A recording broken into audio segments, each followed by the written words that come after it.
Hey everybody, welcome back. This is Dr. Patricia Kolodnicki for St. Joseph's College, specifically here talking about language supports for your edTPA. Not necessarily just talking about your students with special learning needs, but also in general. So let's get started. So your secondary math glossary states that language supports are the scaffolds, representations, and pedagogical strategies that teachers provide to help learners understand, use, and practice the concepts and language they need to learn within the discipline. The language supports planned within the lessons of the edTPA should directly support your learners to understand and use identified language demands, vocab and or symbols, language function, discourse, or syntax, again, to all to deepen their content understandings.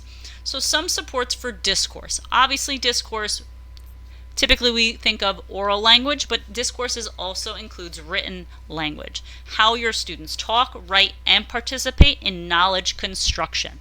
So consider using the following supports for your students, again, depending on their needs.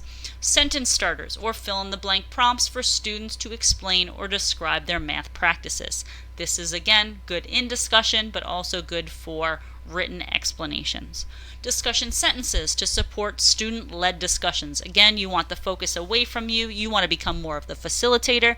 In discussions, you want students to take a little more charge. Having some sentences out above the room, having something presented on a PowerPoint so that when you begin a discussion, students have those to look at, or maybe a handout that they open their binder to and they look at when they have discussions or when they're doing group work. I agree with, I disagree with, I want to add to what blank said. Another example is this.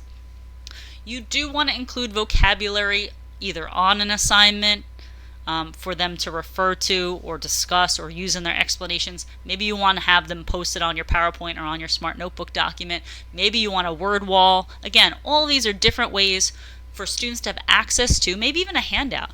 Students to have access to this vocabulary when they're doing a discussion, when they're doing independent work, when they're doing group work. You want them to be able to be comfortable using the vocabulary words for this specific topic. Syntax and symbols, it's how all those work together in structures, which are sentences typically, but also in graphs and tables. Considering something like maybe having an anchor chart with common terms for graphing, right? So here's a graph, maybe you have a max min, maybe you have an intercept, and you have all these things labeled so students not only have the visual of the graph, but also the vocabulary words that go with it. You may want to include, if at all possible, something like the various ways that something can be represented. If something can be represented visually, graphically, and in words, you should have examples of that up on the board, maybe on a handout, maybe on a word wall for students to look at how all of those things come together. Your students have to understand not only just math vocabulary, but general academic words. Something like the word analyze, the word explain, the word justify. These are words that are on Regents exams, but there's a big difference between explain and justify. So students need to know these words and what these words mean in the context of math. Are you giving them explicit definitions for these words, specifically for math classroom?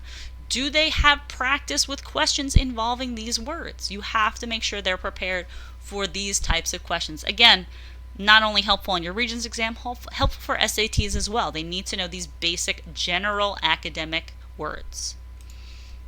Obviously, there are also math-specific words. Think about, and again, maybe you have a cover sheet for your unit and you bullet out some of the words that they have. So again, students have access to that, maybe on their packet, maybe in their binder.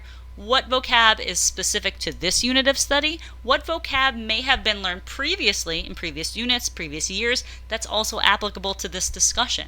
Do students use correct math vocabulary when describing or explaining math concepts? Are you encouraging them to use these words in full class discussions, partner work, group activities? Again, having vocabulary words accessible to them, having definitions or glossaries accessible to them, whether it be a typical student that maybe just needs a definition, or maybe you have a student with a learning disability or a student who's an English language learner that may need to have a glossary where the language, the vocab word is presented in English, but also their native language as well. So think about that. You have to make sure students are using the words. They're not just saying, oh yeah, the thing with the thing, and you just move the thing over. You want them to use the word. In that equation, you use the inverse operation, right? You want them to be eloquent math speakers as well. So some final thoughts. Obviously, math has a lot of language considerations. Even though we think math is pretty much, the universal language, it is full of vocabulary and math-specific content words.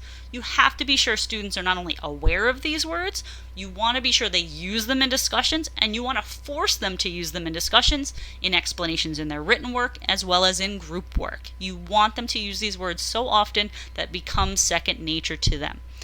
It's specifically more helpful too for students with our learning disabilities, our English language learners, our students that struggle with reading, or may need the extra review from a previous year. Supports can be used during lessons, but these are also can be used during assessments. It all depends on your student's specific learning needs. If you believe a student is struggling with the language, give them some supports and then reevaluate how they're doing. You may even be able to ask your secondary students, what do you think might help? If I give you this on a test, will that help you? And they probably would say yeah, and give them a try and see what happens. Again, it's not about helping a student, giving a student unfair advantage. These are supports that particular student needs, and you're just giving it to them. And that's just evening the playing field for them. So think about that. Think about all these language supports that we talked about today, and I hope this helps you as you prepare for your edTPA.